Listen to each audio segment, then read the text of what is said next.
Welcome back, NGDL fans. We have Week 9 action here. Once again, Miami Dolphiones, my team, sitting at 4-4, trying to, get ahead of 500. Been hovering around there the whole season. The good news is our division is pretty weak, so I can still probably finish second in the division, which is enough for the playoffs. My opponent this week is Toronto Pure's Toronto Maple Leafs. Wait, no, that's not grammatically correct. Excuse me, it's the Toronto Maple Leaves. That's much better. Thank you, grammar. But no, this is my opponent this week, and he is a out-of-division opponent. Due to a scheduling quirk, actually, I have my 3 division rematches all last, so the last 3 weeks are all going to be divisional matchups, so that's going to be really annoying. But his team is actually going to looks like it's going to actually match up really well against mine, so I have to be really careful for a few reasons. First of all, he has a really nice defensive core in Toxapex and Blissey, which I need to be careful and make because I don't actually have a fighting type. I didn't draft one, so that's going to be really annoying to get around Blissey. And if I can, then there's also Toxapex there who can also wall quite a few of my mons. And of course, there's also Mega Lopunny, his main offensive threat, and that can do a ton of damage to my team. I have to make sure I keep something around that can outspeed it at all times just to check it away. But because I do not have a hard counter to it. So my preparation this week, I was heavily considering Slowbro, but I figured that he would get withered down by status, and he, against Blissey especially, so I decide to instead not bring him along, opting for the team that you just saw. And there's a few surprises I'm hoping that can give me the edge in this match. He's not really bringing anything I didn't expect him to bring, except for this. I was kind of on the fence of whether he'd bring the Shift Tree, and he ends up leading with it, which is not good for me, and I'm actually expecting a knockoff here, and I make a really poor play right off the bat. Now, he is actually going to pop his Z move right now, and that is the Dark Z move. And, okay, so I was thinking, okay, I guess I don't really need my Choice Band on my Scissor. What I really should have done, and I realized this as soon as I went into this, oh man, I was expecting knockoff. Why didn't I just go out into my Fairy Silvally? Because he can't even knock it off, and it resists, and yeah, that's going to actually kill me, which I was surprised about, because I thought I'd be able to live it, but it's actually not physical. This is a special Shift Tree, and because it is special, yeah, that's actually going to be able to kill me with his Dark Pulse, Z Dark Pulse, and his Black Hole Eclipse, so that's really, really not good. I lost Scissor right off the bat, and Scissor is one of the Pokemon I needed to keep around in order to check that Mega Lopunny at some point, because obviously it threatens it with a choice-banded, Bullet Punch. So, down 6-5, never good, but I still think I can, fight back from this. So, anyway, I'm just going to go into Jolteon to, take care of the Toxapex. He ends up just going out into Blissey, which I expected, and I decided to go for the Yawn. Now, I've been thinking he might switch here. Now, he could stay in, and he ends up doing it, so that's kind of sucky. But I was thinking he might try to go into Flygon. Now, he does have Natural Cure, obviously, so he's not really super afraid of taking that sleep from the Yawn. But I was still thinking that there was a good chance he might decide to switch, predicting a Volt Switch or something into his Flygon. So I went for the Hidden Power Ice, and it ended up hurting me there. I ended up getting the Toxic on the Jolteon, which isn't excellent, but, if something had to be Toxic, probably, why not Jolteon? It's really not going to be out that long, hopefully. So he decides to go into his Lopunny here, which is really a curious play. I'm not really sure what he was thinking, but I decided just to go to the Volt Switch this turn. And, yeah, it's actually going to do over half to the Lopunny, so that's some pretty nice damage, and I feel really good about that. And I'm just going to go into my Claydol, and he's going to go right back into Shifter, and I decide just to set up Stealth Rocks. At the time, I was actually not aware that Shifter can get Defog, so I was thinking that he might not have a Defogger, and I decided to set up Stealth Rocks, and apparently this guy does get Defog, though, because as I go out into Silvally, there's the Defog. So that kind of sucks, too, because I was kind of hoping that he'd try to maybe go into Ditto to get the Rapid Spin on my Claydol, and I'm actually carrying the Gracium Z because of that. But, yeah, that's annoying that thing can defog, and whatever. Decided to go for the multi-attack, and, yeah, I really should have probably predicted this switch into Toxapex, but I wasn't trying to over-predict. He might stay in and try to just get damage on Silvally. So I'm just going to go ahead and Parting Shot now. I was going to lower its already bad attacking stats, so it's probably not going to be able to do that much now, and I decided to go out into Jolteon again, knowing that Jolteon can pretty much get rid of this, scare this guy away. He's going to try to stockpile. I could probably still do quite a bit of damage with Thunderbolt, but I decided just to go for the Yawn anyway, because it will definitely force him to switch. And he really can't do any damage with me. Even with Scald or something, he's probably not going to do a whole lot after the, Parting Shot. So, yeah, he ends up just recovering, so that's pretty good. Just waste a turn getting, maybe a couple HP back. And yeah, so now he is going to be forced to switch pretty much, and he's probably going to go out into Blissey, but I don't really have anything for that, so I decide to Volt Switch, and yeah, that does allow me to go into my Greninja, and the Greninja I'm bringing this week is actually a mixed Greninja, obviously Protean, and it is carrying the Expert Belt, and the reason I brought the Expert Belt is because I didn't want to wear myself down with Life Orb, because these guys are very bulky, and I could get worn down very quickly taking that recoil from Life Orb, but I also wanted to kind of bluff that my Greninja might actually be carrying the Z move, which is something that he always has to be scared of, because he doesn't see the Life Orb damage, and he obviously... it doesn't. I'm switching moves, so obviously I'm not choice in some way. So he has to be thinking Z Crystal at this point. So that's going to play into my hand. Now I do decide to go for the extra sensory, which, like I said, I am mixed, because I need that psychic coverage to hit Toxapex, and I need that fighting coverage to hit Blissey. So, yeah, I decided to go for the extra sensory. It ends up doing more than half to that guy. He goes for the Scald, and if he would have gotten the burn there, that would have been super bad. He knows it, too, because I have no Cleric. I didn't draft one, which is something I really wish I did think to draft. And he knows that, so if he knows if he gets the burn, then my Greninja and his Blissey can just wall at that point. So anyway, he's going to go into Flygon here. Now, I'm a Choice Scarf Porygon-Z. I'm thinking he's at either Choice Banded or Choice Scarfed, and if he is Choice Scarfed, I know I can live one Outrage. So that's what I do, and yeah, he doesn't kill me with Outrage, obviously, and I'm able to kill him with a Tri-Attack. So in comes Blissey, though, because this fat lug can just absorb any special hit ever. And yeah, he's just going to Seismic Toss on my incoming Claydol.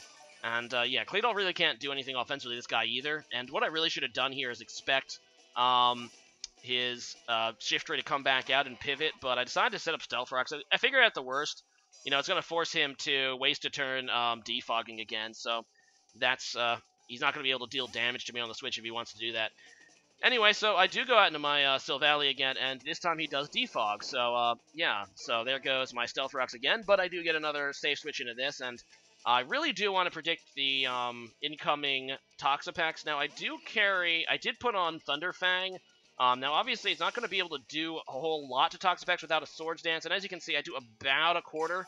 And I do get the Paralysis, though, which is, the speed drop isn't bad, but being able to get a, Parahax at a key moment could really turn the tides against this annoying piece of crap. So, yeah, I'm just going to Parting Shot it and just go back to my Greninja. He's just going to recover, which is a wise move to get back to full health. And, yeah, so he is still paralyzed, and I decided just to go for the extra sensory. I'm hoping that maybe I can get the flinch with extra sensory, or maybe he'll get the Parahax.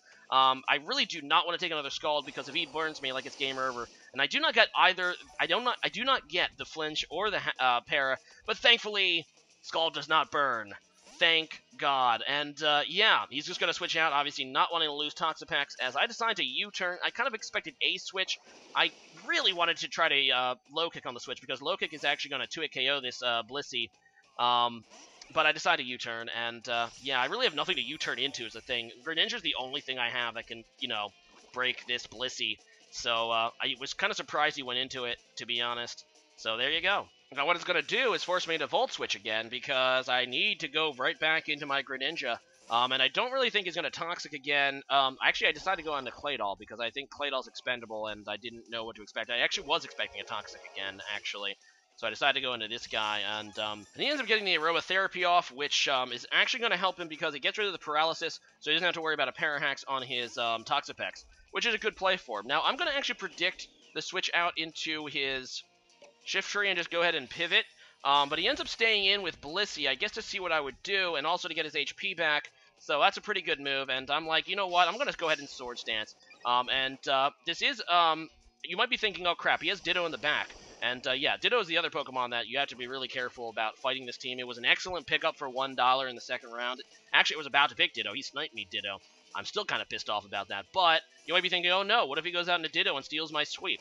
I actually EV'd this guy to have no speed investment, because it outspeeds pretty much everything I want to outspeed anyway.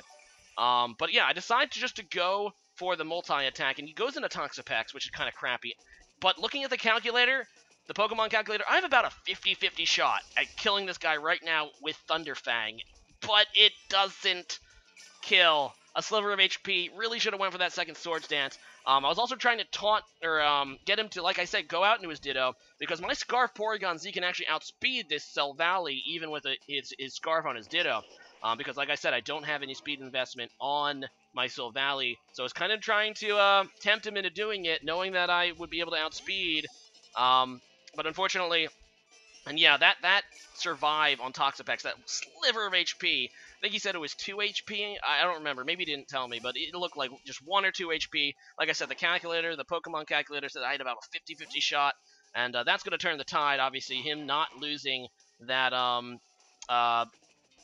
Toxapex there, which really he keeps both of his defensive walls, and I'm in trouble.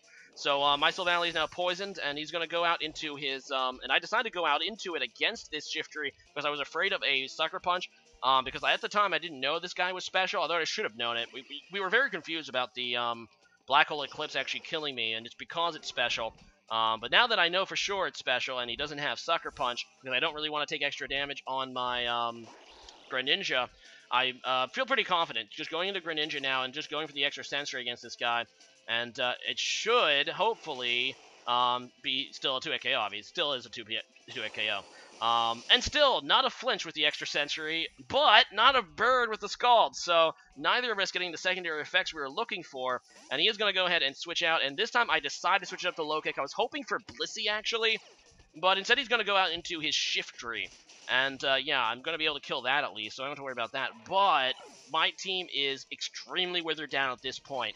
And he knows it. He goes out into his Ditto.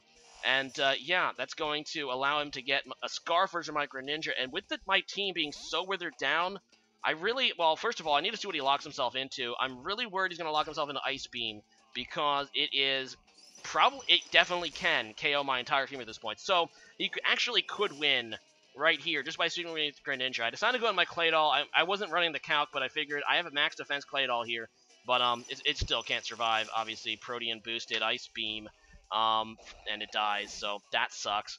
And I'm like, well, good game, Toronto, but I just go into my Greninja, which won't be able to live in Ice Beam as well. It does about a little under half, but he just switches out. And I'm like, are you showboating? Are you not sure? I don't really know. But no, he just goes out into Toxapex, which I'm like, well, if you don't want to just kill me, if you want to showboat, dude, I'm going to, at the very least, force you to have 1 less kill. It's obviously, you know, kill ratio is a tiebreaker for seeding and stuff, so I'm like, well, I'm pretty much lost at this point because that Ditto can just come back out and sweep me. Not to mention, obviously, the Lopunny. But I'm like, you know what? I'm just going to try to get as much as I can. And I'm able to actually take out this Toxapex, which, thinking back on it, I could have U-turned instead in killing it, because that would have prevented him from obviously Dittoing me again. But now it is good game, or it should be. But yeah, he just decides to lock himself into Ice Beam. At this point, there's no prayer that any of my Pokemon can live in Ice Beam, because my reigning Pokemon are my Star Porygon-Z, and he's a Scarf freaking Greninja, so I'm not speeding that. No matter how fast Jolteon is, there's no way I can outspeed, and my other one is Scarf Porygon-Z, but he decides to switch out, which I was so confused about. He knows I'm not Scarfed, because obviously I've been switching moves on him, not to mention the Life Orb damage. So I'm like, well, if you want to just continue to showboat, dude, I want to try to get another kill. You might have this in the bag, but I'm going to try to get another kill if you're going to give it to me. So he does try to pivot back into Ditto, I guess, hoping that I would use an electric move because of Volt Absorb. But no, I just decided to go for the Yawn. So he can kill me, but at the very least that'll put him to sleep against my Porygon-Z. So I'm like, all right, well, time to give Porygon-Z. And you know what? Try attack. I could freeze the Blissey. Now, granted, he probably can still win no matter what anyway, because he still has Lopunny, and I'm assuming it has Fake Out, which would be able to kill my Porygon-Z at this point. But maybe it's not. Maybe he doesn't carry Fake Out on it. I don't know. It gives me a chance to win or something, or maybe get another KO. You know, he's always going to switch into Blissey because this thing is fat, so it has, like, the special defense of the gods. But I just need a freeze. If I can get a freeze, you know, it could be possible. Or even a paralysis, and then a secret, you know, a ton of para hacks after that. But no, I do not get the status at all, and he's going to be able to kill me. In fact, not a very, I mean, aside from my Thunderfang, secondary effects really didn't happen that much this match. So, yeah, there you go.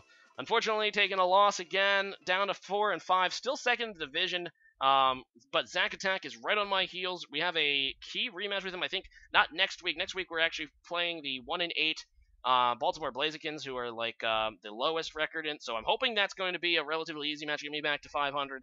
And then of course the key matchup against Zack Attack, which will pretty much well, if I win it, it will probably clinch me a playoff berth.